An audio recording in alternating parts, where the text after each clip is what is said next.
دا طالب جان د یوه خان که ورغلی و که نه او یو پخوا خو نیستیانې ډېرې وې نو طالب جان دغه ته ویلې یوه خان ته ویل بهي یاره زه لږ کمزوری یم او چېرته ماله لږې روپۍ وګوره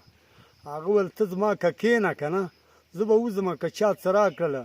نو بیا به یې ویسې او که چا څه رانه کړل زه به شی درکړم زه طالب جان یې په کاله کې کښېنوه او دا لاړه چې لاړ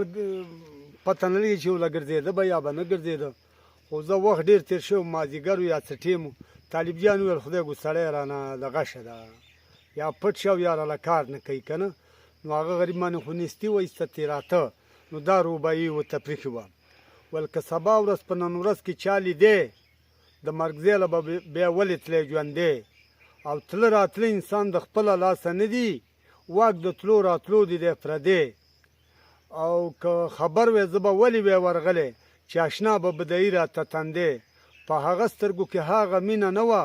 خوشحالۍ په ځای یې راکړه زړه بدې او که زما طالب جان دغسې دوستان وي بیا دې ما ورکره ورنولي خدای دا د طالب جان استاد روبایي وه نو بیا چې کله یوه خان کال ته راغلی دا روبایي هغه ورته پرېښې وه نو بیا د دې په بدله کې یوه خان دا ور ولېږله ویل د سبا ورځې د حاله څو خبر دی چې دا تک زما د خیر دی که د شر دی او د الله د رضا څوک د چا که نه دي د سارچرګه په دانه کې دی نظر دی د جناز صاحب په پټو پسې رنځوري خوی خصلت د نیونو نه دی بدتر دی او